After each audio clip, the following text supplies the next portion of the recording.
Baik, Assalamualaikum warahmatullahi wabarakatuh. Mohon izin Pak Abdul, izin memperkenalkan diri. Nama saya Mahayuti Wistianingrum. Saya dari kelas AK 701. Penugasan ini saya tujukan dalam rangka ujian akhir semester 1, eh, PJJ S1 Unsia. Kemudian saya akan membahas terkait dengan sistem pengendalian manajemen dalam organisasi. Dalam pembahasan ini nanti akan terdapat beberapa ruang lingkup. Nanti saya akan menjelaskan terkait dengan pendahuluan, kemudian perencanaan strategis, penyusunan anggaran, kompensasi manajemen, organisasi multinasional, tata kelola dan dewan direktur, pengendali dan auditor, masalah etis dalam pengendalian manajemen, serta kesimpulan. Yang pertama terkait dengan latar belakang. Latar belakang di mana pengendalian manajemen itu berperan sebagai jembatan antara strategi pelaksanaan dan pengawasan organisasi. Nah, sistem pengendalian manajemen merupakan elemen penting dalam organisasi modern untuk memastikan bahwa strategi yang telah dirumuskan dapat diimplementasikan secara efektif. Pengendalian manajemen menghubungkan tujuan jangka panjang organisasi dengan aktivitas operasional sehari-hari melalui berbagai mekanisme perencanaan, pengukuran, dan juga evaluasi kinerja. Nah, dalam lingkungan bisnis yang semakin kompleks dan kompetitif, organisasi tidak hanya dituntut untuk mencapai kinerja keuangan yang baik, tetapi juga menjalankan tata kelola yang sehat dan beretika. Oleh karena itu, sistem pengendalian manajemen harus dirancang secara komprehensif dan terintegrasi. Nah, tujuan pembahasan tujuan pembahasan ini yaitu menjelaskan konsep dan penerapan sistem pengendalian manajemen berdasarkan dengan rencana pembelajaran semester atau RPS pada kelas Bapak Abdul. Nah, kemudian langsung kita masuk pada poin pertama, yaitu terkait dengan perencanaan strategis, di mana proses penetapan tujuan jangka panjang organisasi serta strategi untuk mencapainya. Secara teoritis, perencanaan strategis bersifat jangka panjang, berorientasi pada masa depan, dan menjadi tanggung jawab manajemen puncak. Nah, dalam sistem pengendalian manajemen, perencanaan strategis itu berfungsi sebagai dasar bagi penyusunan anggaran dan juga pengukuran kinerja. Nah, dalam perencanaan strategis itu terdapat beberapa poin ya. Yang pertama, kita bahas satu-satu terkait dengan analisis program baru. Nah, program baru itu mencakup penilaian kesesuaian dengan strategi, estimasi biaya dan manfaat, serta risiko yang mungkin timbul nih dari analisis dari program baru tersebut. Nah, secara teoritis pendekatan cost benefit analysis itu digunakan untuk memastikan bahwa program memberikan nilai tambah bagi organisasi. Jadi program baru ini tuh sebenarnya merupakan wujud konkret gitu ya dari implementasi strategi organisasi. Oleh karena oleh karena itu setiap program yang diusulkan harus dianalisis secara menyeluruh sebelum dilaksanakan. Nah, kemudian terkait dengan analisis program yang existing atau yang sedang berjalan, di mana evaluasi program yang sedang berjalan itu juga bagian penting dari pengendalian berkelanjutan. Tujuannya apa? Yaitu untuk memastikan bahwa program yang dijalankan ini tetap efektif dan efisien. Nah, analisis dilakukan dengan membandingkan kinerja aktual dengan target yang telah ditetapkan menggunakan indikator kinerja. Nah, hasil evaluasi nanti akan menjadi dasar keputusan manajerial untuk melanjutkan, memperbaiki, atau menghentikan program.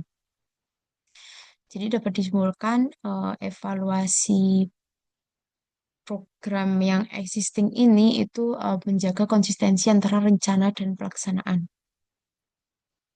Nah, selanjutnya ada poin terkait penyusunan anggaran. Hakikatnya, anggaran itu kan rencana kuantitatif yang dinyatakan dalam satuan moneter untuk periode tertentu. Nah, anggaran ini berfungsi sebagai alat perencanaan, koordinasi, komunikasi, dan juga pengendalian. Nah, dalam pengendalian manajemen, anggaran juga berfungsi sebagai dasar pertanggungjawaban manajer Setiap manajer bertanggung jawab atas pencapaian target anggaran yang telah ditetapkan. Nah, kemudian prosesnya itu seperti apa sih? Prosesnya itu dimulai dari penetapan tujuan. Nah, penetapan tujuan ini juga sekaligus menyusun asumsi dasar ya atau budget assumption yang bersumber dari rencana strategis organisasi seperti yang biasanya sih memuat terkait target pertumbuhan, kondisi ekonomi, inflasi, dan kebijakan manajemen puncak. Nah, tahap ini penting karena kualitas anggaran sangat bergantung pada ketepatan asumsi yang dilakukan, yang digunakan. Nah, kalau sudah menetapkan tujuan, selanjutnya yaitu penyusunan anggarannya oleh masing-masing pusat atau unit kerja untuk nanti dapat dipertanggungjawabkan menggunakan biasanya menggunakan pendekatan bottom up, top down, atau partisipatif. Nah, di tahap ini setiap unit nanti menyusun rencana pendapatan, biaya, dan aktivitas operasional sesuai dengan tanggung jawabnya. Nah, tahap berikutnya eh, masih dalam penyusunan anggaran itu nanti akan koordinasi dan negosiasi anggaran, di mana usulan anggaran dari unit-unit diselaraskan dengan keterbatasan sumber daya dan prioritas organisasi. Kemudian eh, juga melibatkan diskusi antara manajer lini dan manajemen puncak untuk mengurangi konflik kepentingan dan budgetary slack. Ah, Setelah tercapai kesepakatan, nanti anggaran akan memasuki tahap persetujuan dan pengesahan oleh manajemen puncak atau dewan direksi. Nah, anggaran yang telah disahkan ini kemudian menjadi dasar dari pelaksanaan dan pengendalian, di mana realisasi kinerja dibandingkan dengan anggaran melalui analisis varians untuk menilai efisiensi dan efektivitas kinerja. Oke ya, nah di dalam pelaksanaan itu nanti akan ada manajemen anggaran, monitoring, dan evaluasi serta pengukuran kinerjanya. Nah, kemudian pengawasan yang terakhir yaitu proses pengawasan, yaitu membandingkan antara anggaran dan kinerja realisasi kinerja. Ini eh, harapannya nanti menghasilkan analisis yang dapat menunjukkan adanya selisih antara target dan realisasi.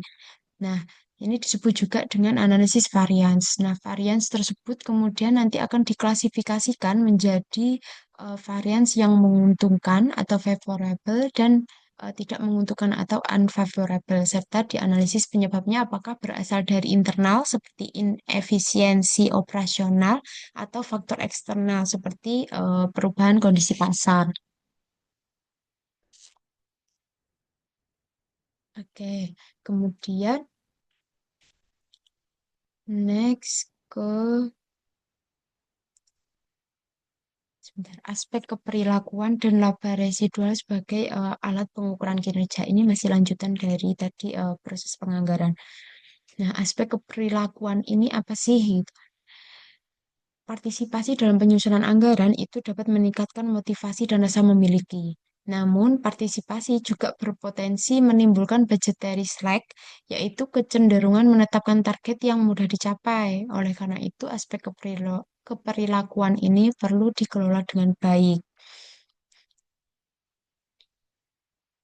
Kemudian, laba residual sebagai alat pengukuran kinerja. Nah, secara teoritis, laba residual itu didefinisikan dengan laba operasi setelah pajak dikurangi biaya modal atas aset yang digunakan. Nah, biasanya dirumuskan eh, dengan laba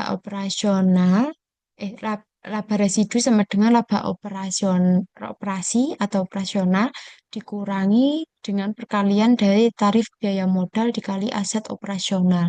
Nah, konsep ini berangkat dari teori bahwa suatu unit bisnis itu hanya dianggap menciptakan nilai apabila laba yang dihasilkan melebihi biaya modal yang dikorbankan oleh perusahaan. Dengan demikian, laba residual itu selaras dengan tujuan value creation dan meminimalkan konflik kepentingan antara manajer dan pemilik. Nah, sebagai alat pengukuran kinerja, laba residual itu memiliki keunggulan dibandingkan ukuran seperti return of investment atau ROI. Kalau ROI itu kan dia cenderung mendorong manajer menolak proyek yang sebenarnya tuh menguntungkan, tapi menurunkan persentase ROI unitnya. Sebaliknya, kalau laba residual itu malah lebih mendorong manajer untuk menerima proyek yang memberikan laba di atas biaya modalnya. Meskipun sebenarnya persentase pengembaliannya itu lebih rendah dari rata-rata unitnya. Oleh karena itu, laba residual itu sering dipandang sebagai solusi atas dysfunctional decision making dalam evaluasi kinerja dan sangat relevan dalam konteks teori agensi. Nah, ketika laba akuntansi sering digunakan untuk mengukur kinerja, namun tidak memperhitungkan biaya modal, itu dapat menimbulkan keputusan yang tidak optimal.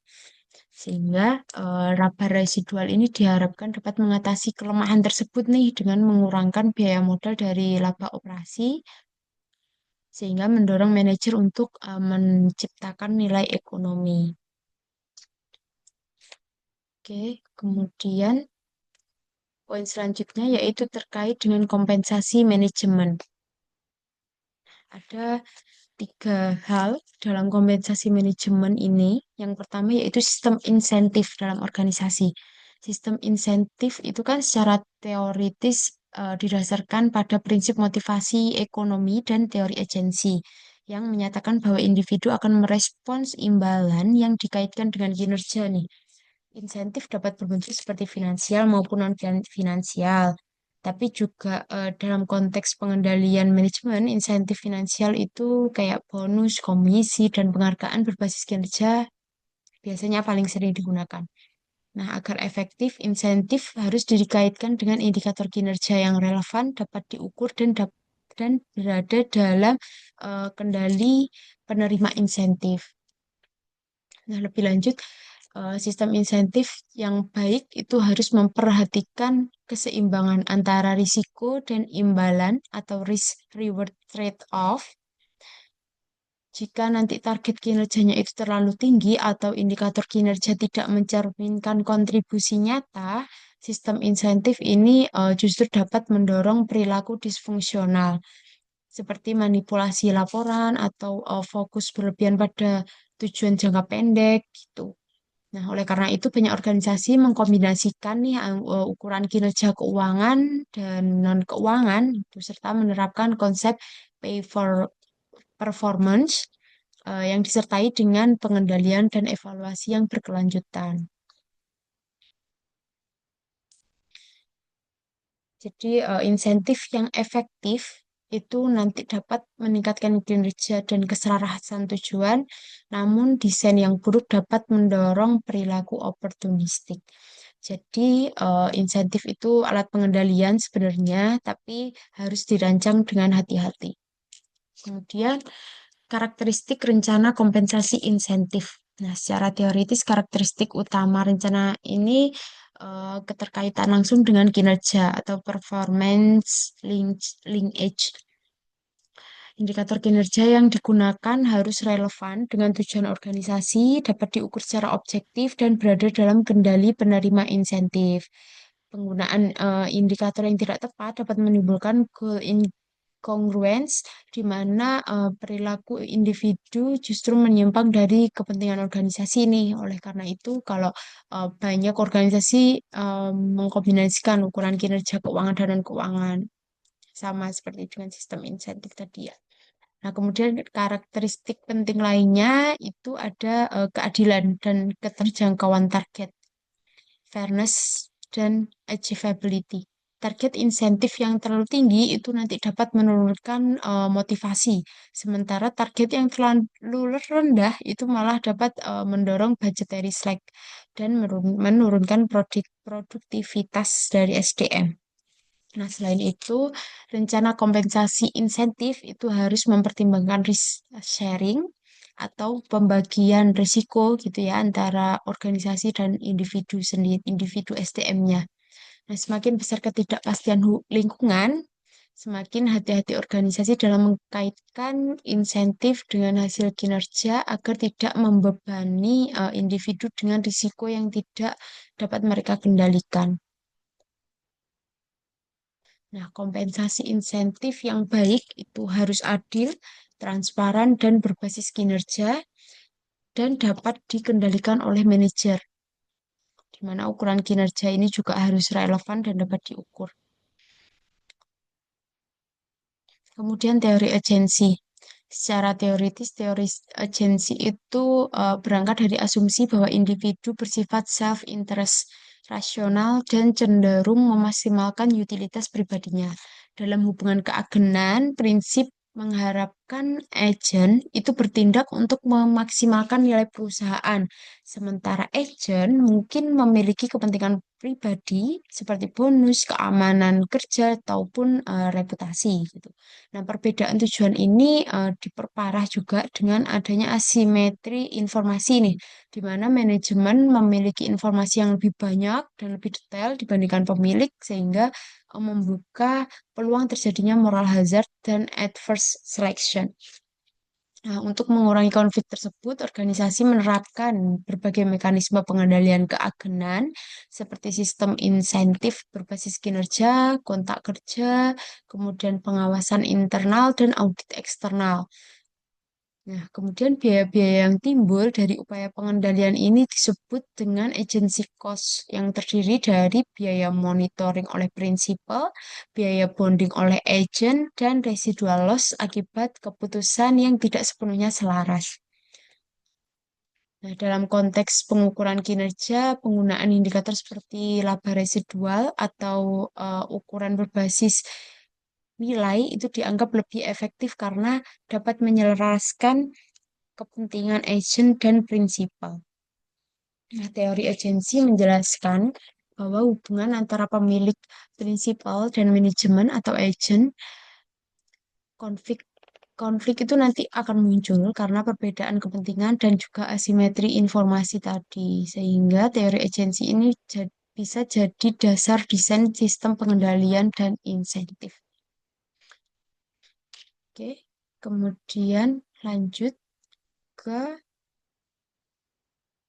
organisasi multinasional. Organisasi multinasional di mana sebuah organisasi yang mempunyai perusahaan yang menjalankan aktivitas bisnis yang lebih dari satu negara dan menghadapi lingkungan ekonomi, hukum, serta budaya yang tentu akan beragam ya karena berbeda negara.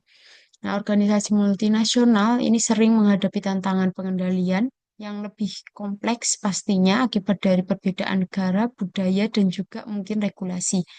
Nah, sistem pengendalian harus fleksibel nih, tapi tetap konsisten dengan tujuan global organisasinya.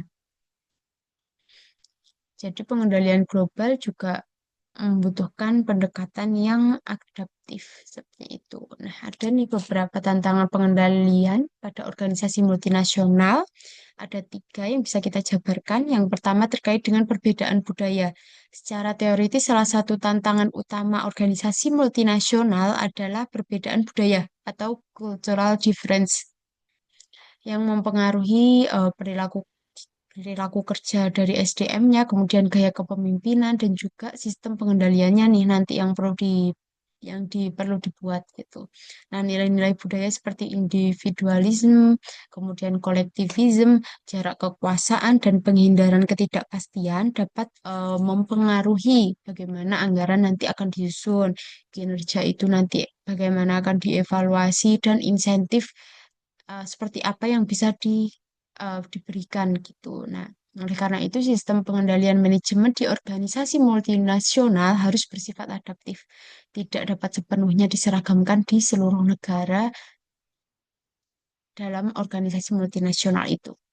Nah, budaya mempengaruhi nilai dan perilaku individu dalam organisasi itu kalau menurut of state dimensi budaya seperti jarak kekuasaan dan individualisme itu akan mempengaruhi sistem pengendalian. Jadi nanti pengendalian yang efektif harus mempertimbangkan perbedaan budaya lokal dan pemahaman budaya nanti bisa karena karena pemahaman budaya itu dapat meningkatkan efektivitas pengendalian manajemen. Kemudian yang kedua terkait dengan harga transfer. Harga transfer ini biasanya digunakan dalam transaksi antar unit organisasi, di mana penetapan harga transfer antar unit di negara yang berbeda itu tidak hanya bertujuan untuk mengukur kinerja secara adil, tapi juga mempertimbangkan gitu ya aspek perpajakan, regulasi antar negara dan juga kepatuhan hukum di masing-masing negara dalam organisasi multinasional ini. Penetapan harga transfer nanti mempengaruhi ini bagaimana evaluasi kinerja dan juga motivasi manajer. Nah, eh, harga transfer nih alat pengendalian juga yang pada organisasi terdesentralisasi.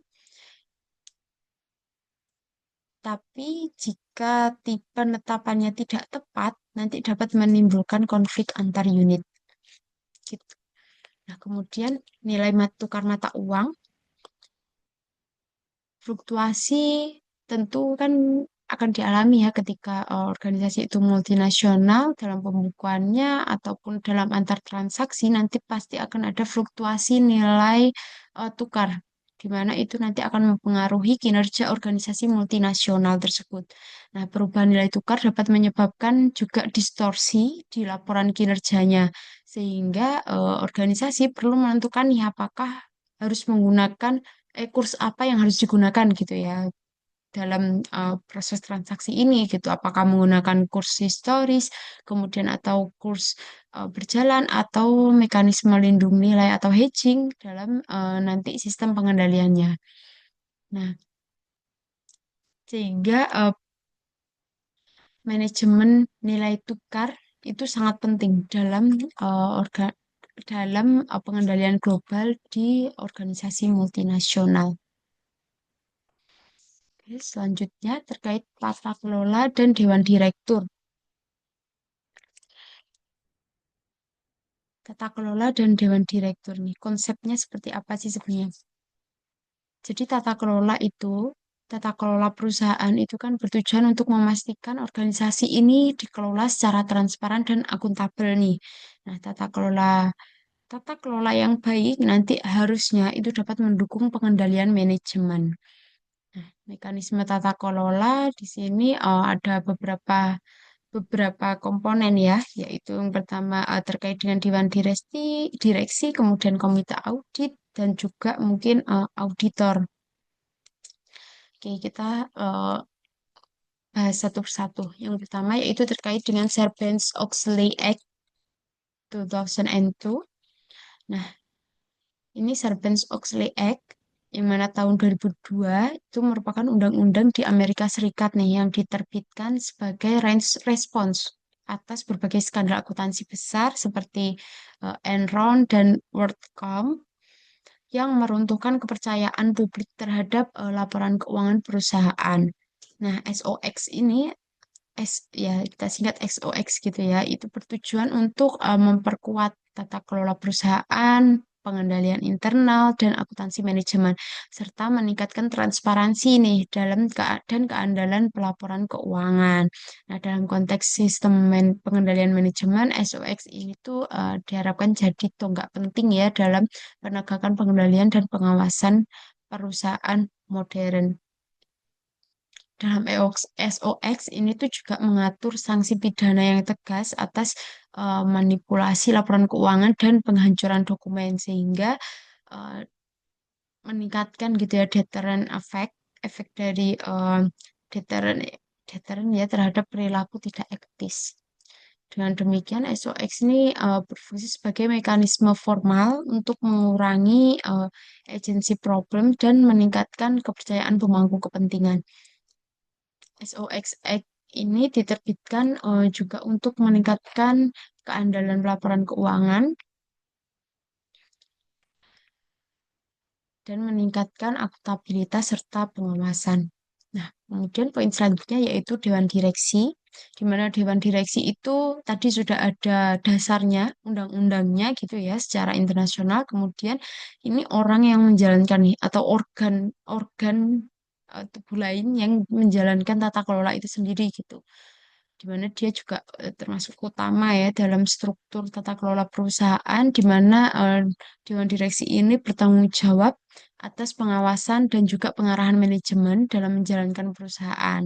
Keberadaan Dewan Direksi ini tujuannya tuh untuk memastikan bahwa perusahaan dikelola secara profesional, akuntabel, dan selaras dengan kepentingan pemegang saham serta pemangku kepentingan lainnya.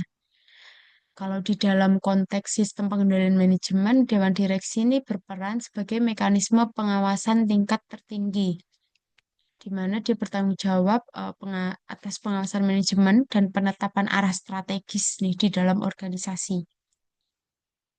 Dewan tuh juga bertindak sebagai wakil pemegang saham, di mana efektivitas dewan sangat dipengaruhi oleh struktur dan komposisinya, termasuk ukuran dewan tersebut, seberapa besar skopnya, kemudian independensi anggotanya itu sejauh mana, serta keberadaan direktur non-eksekutif nih yang dapat memberikan pandangan secara objektif.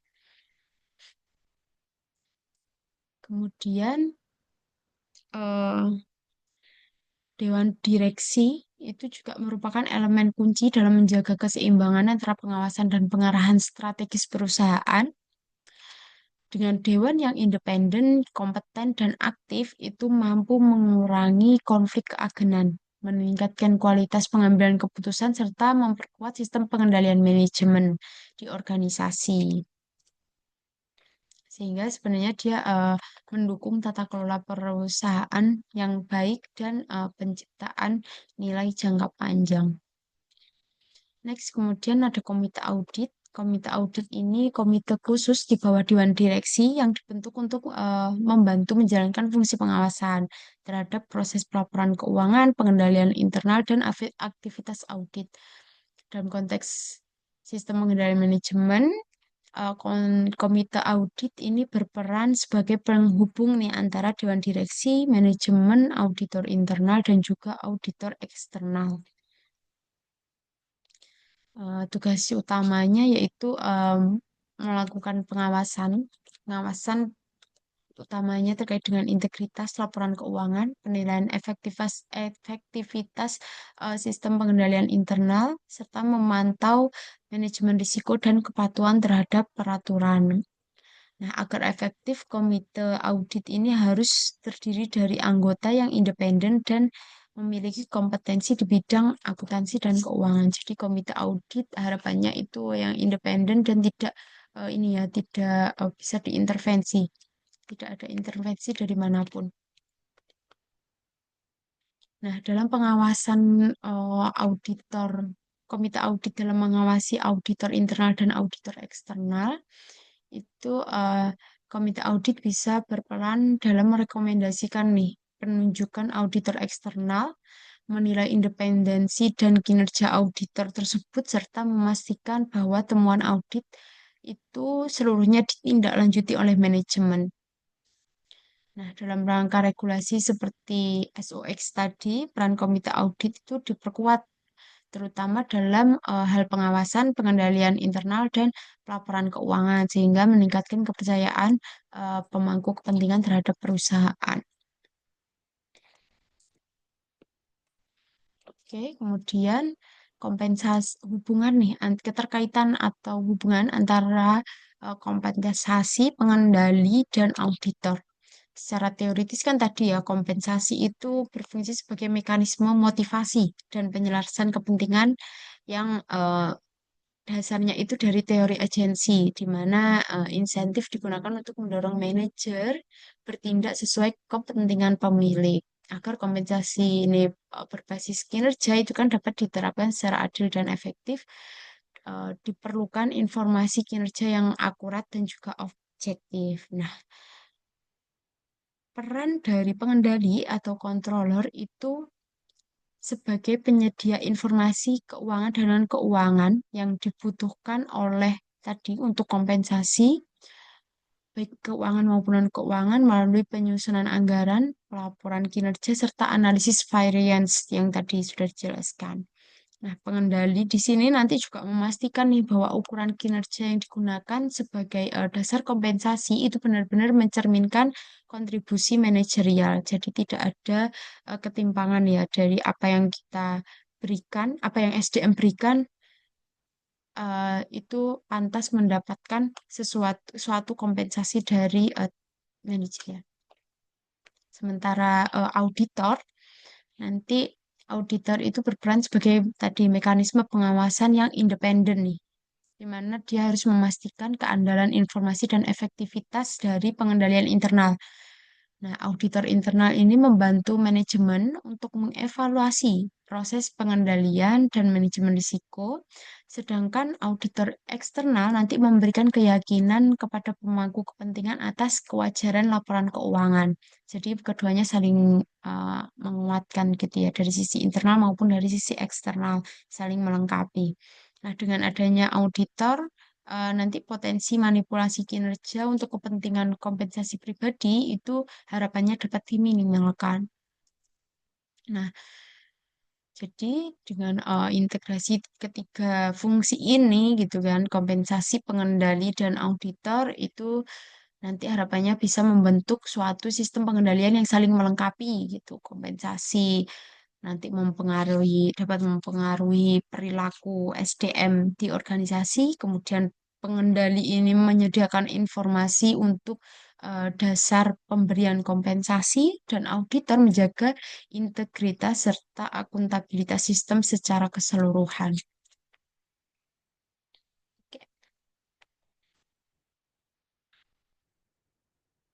Kemudian selanjutnya ya, ke pengendali dan auditor.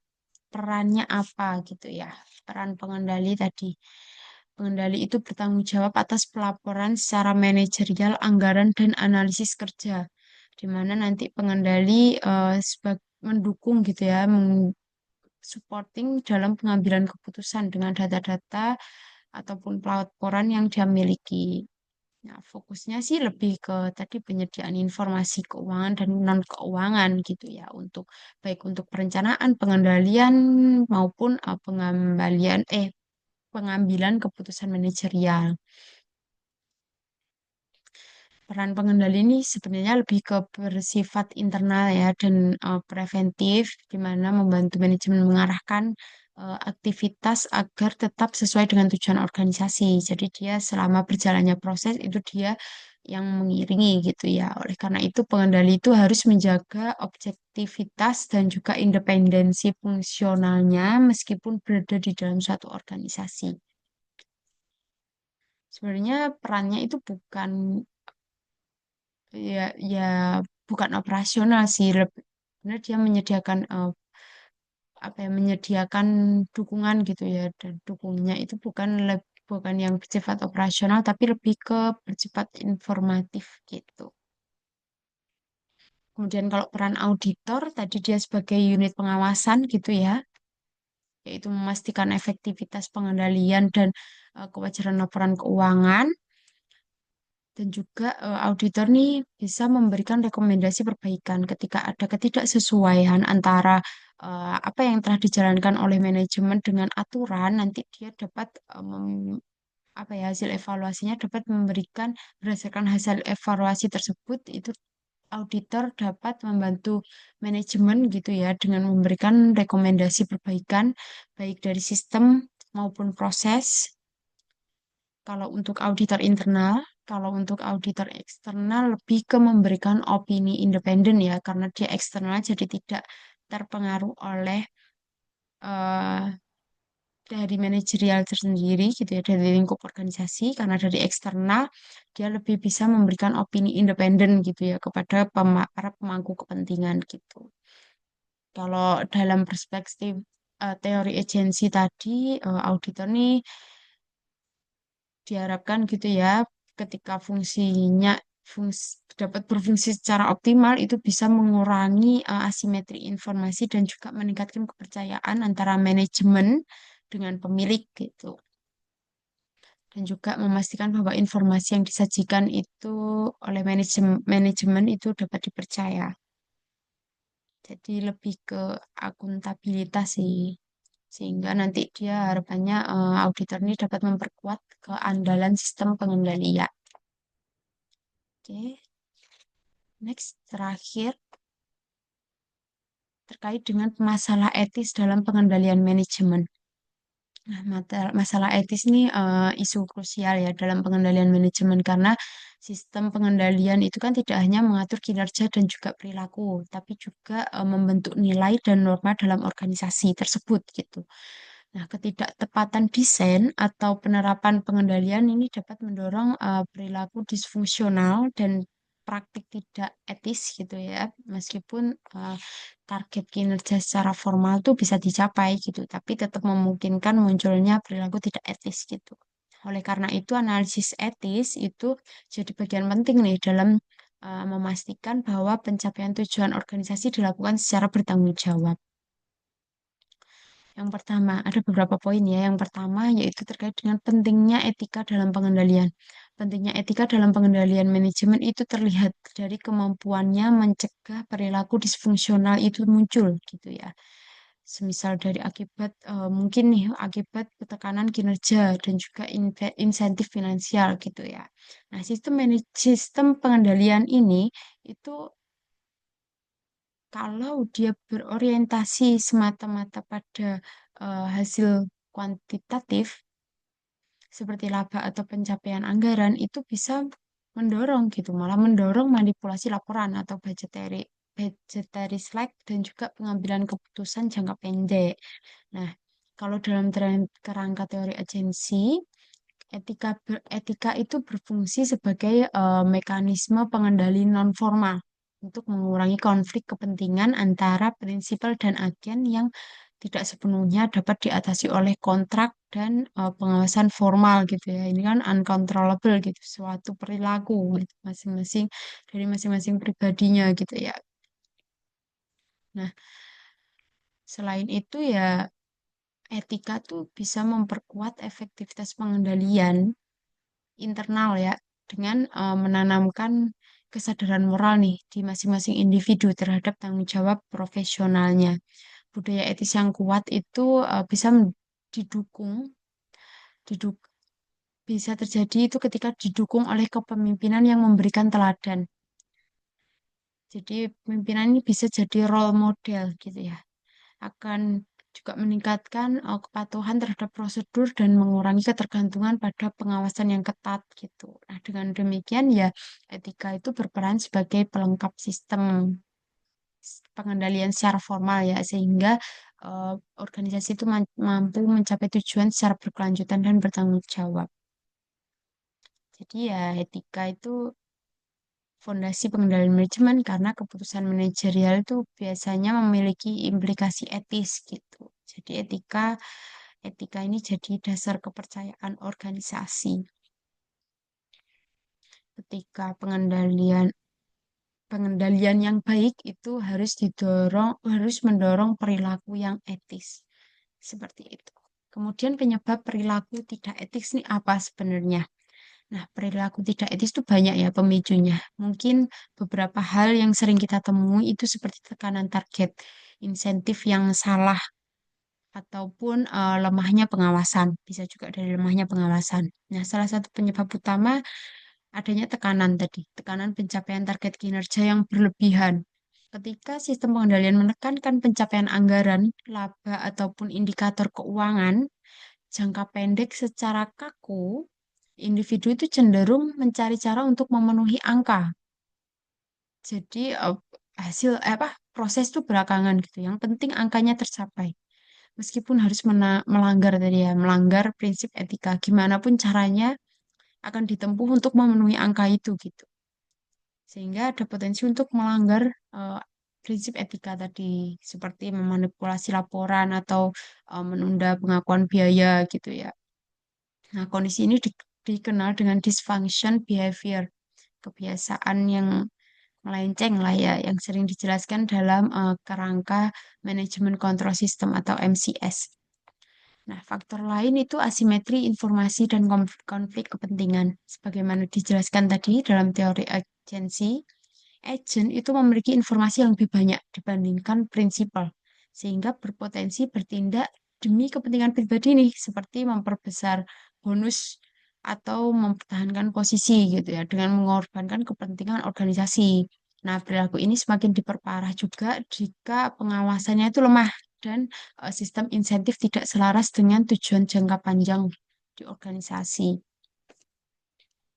Oke, selain itu budaya organisasi dan kepemimpinan yang lemah secara etis turut berperan besar nih ketika pimpinan tidak memberikan teladan atau bahkan mentoleransi pelanggaran kecil, perilaku tidak etis itu cenderung menyebar dan dianggap sebagai praktik yang wajar gitu ya. Jadi biasa ya, pimpinan juga menyontohkannya seperti itu. Pasti yang SDM lain akan eh, menganggap itu hal yang biasa gitu.